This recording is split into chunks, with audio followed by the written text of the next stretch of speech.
अल्लाह के नाम से शुरू जो बड़ा मेहरबान नहायत रहम करने वाला है। आज था हमारी यूनिवर्सिटी में थीसिस डिस्प्ले जो कि हम लोग विजिट करने के लिए वहाँ पे गए थे, लेकिन हम लोगों को नहीं आइडिया था कि वापसी पे हम लोग इतनी बड़ी मुसीबत में फंस जाएंगे। जब हम लोग सुबह यूनिवर्सिटी गए थे तो बिल्कुल नॉर्मल बारिश हो रही थी, मतलब बारिश हो तो रही थी लेकिन इतनी ज्यादा नहीं थी कि सैलाब की सिचुएशन हो जाए। हम लोग ऑलमोस्ट 12 बजे के करीब यूनिवर्सिटी पहुंचे। हमने 2 से 3 घंटे वहाँ पे थीसिस विजिट किया, अपनी यूनिवर्सिटी देखी और वापस निकले क्योंकि बारिश बहुत ज्यादा हो गई थी और हमें कॉल्स पे कॉल आ रही थी कि अब घर पहुंचो, बारिश तेज हो गई है। खैर हम लोग वहां से वापस निकले। हम लोगों को आइडिया था कि हम लोगों को घर पहुंचते हुए थोड़ी सी प्रॉब्लम होगी क्योंकि सियालकोट में थोड़ा बहुत पानी खड़ा होता है, लेकिन हमें ये आइडिया नहीं था कि हम लोग बिल्कुल ट्रैफिक में स्टक हो जाएंगे।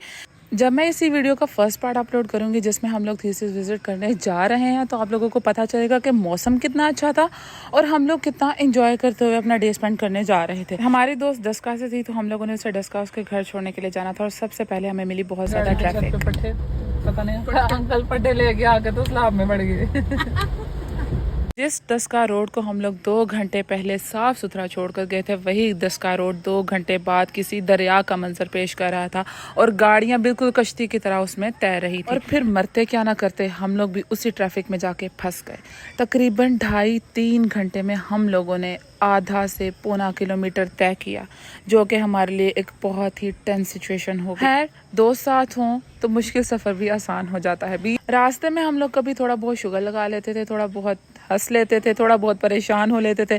फिर जहाँ पे ज्यादा पानी आता था हम लोग आयत करीमा पढ़ना शुरू कर देते थे और सच्ची में आयत करीमा ने कल हम लोगों की बहुत मदद की है। जहाँ से हमें निकलना नामुमकिन लग रहा था वहां से भी आयत करीमा ने हम लोगों को बहुत ही आसानी से निकाल दिया। मैंने अपनी दोस्तों से कहा आयत करीमा पढ़ना शुरू करो और अगर अल्लाह ताला को मंजूर हुआ तो हम लोगों को आगे बिल्कुल पानी नजर नहीं आएगा। और आप लोगों की सोच है कि हम लोग उसी वक्त पानी से निकले और ऐसा निकले कि डस्का तक, मेरी दोस्त के घर तक हमें बिल्कुल पानी नजर नहीं आया और हम लोग कंटिन्यूअस एक स्पीड पे चलते हुए उसके घर तक पहुंचे। सबसे ज्यादा परेशानी की बात यह थी कि पीछे ना तो राब्ता हो पा रहा था क्योंकि ना तो सिम के सिग्नल्स आ रहे थे, ना ही पीछे घर पे लाइट थी, ना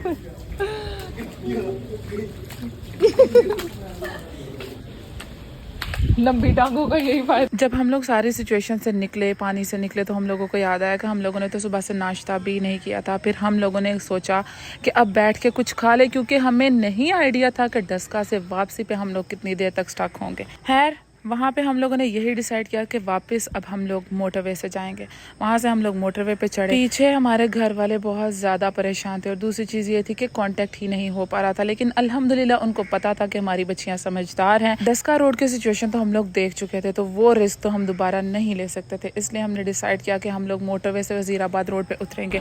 इतनी टेंशन की सिचुएशन में भी मैम को भूख लगी है। You can hear the sound of the rain.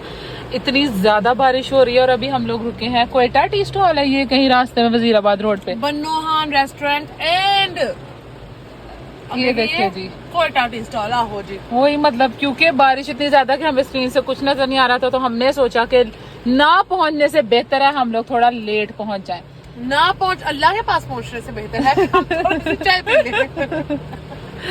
अल्लाह ताला हमें हर हैरियत से पहुंचाए। It's a very tense situation. जब अल्लाह के पास हमने जाना है पता है, बट इतनी जल्दी नहीं भी। तू चुप कर, अल्लाह के पास, अल्लाह के पास यार देखो मैं चाह रही हूँ मैं जाऊँ तो फुल तैयारी से जाऊँ। फेल हो गई आगे जाके, मैं नहीं दो सच मरना पड़ेगा। तैयारी तो कर दी तो कोई नहीं, पता तू कब करनी है तैयारी?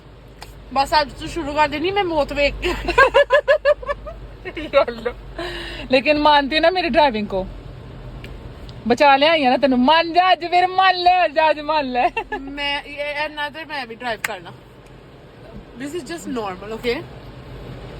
वहाँ पे रुक के हम लोगों ने चाय पी क्योंकि हम लोगों को गाड़ी की स्क्रीन से कुछ नजर नहीं आ रहा था। बारिश इतनी तेज थी कि हम लोग चाह के भी ड्राइव नहीं कर पा रहे थे। ऐसी टेंस सिचुएशन में भी आपका अगर दिमाग काम कर रहा है तो आपके लिए ये भी एक बहुत बड़ी नेमत है। मुझे ज्यादा टेंशन सिर्फ इस बात की थी क्योंकि गाड़ी ऑटो थी और ऑटो गाड़ी विदाउट बैटरी कुछ भी नहीं है। जहाँ पे इसकी बैटरी को पानी लगता वहीं पे खेल खत्म। यहाँ पे क्रेडिट ना तो मैं खुद को दूंगी और ना ही गाड़ी को। यहाँ पे क्रेडिट मैं सिर्फ अल्लाह ताला की जात को दूंगी क्योंकि हम लोगों ने आयत करीमा पढ़ा और अल्लाह ताला ने हमारे रास्ते आसान किए।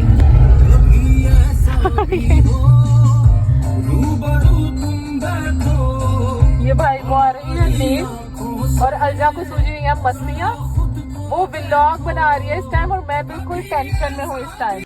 अपनी दोस्त को उतारने के बाद मैं तकरीबन 10:15 बजे पहुंची ब्रांड्स विलेज और वहां से आगे खैर फोन पे तो मुझे इन्फॉर्मेशन पहुंच रही थी कि कैंट डूब चुका है, लेकिन मुझे था कि कितना भी पानी कैंट में आ जाएगा, कैंट की साइड्स तो ओपन है।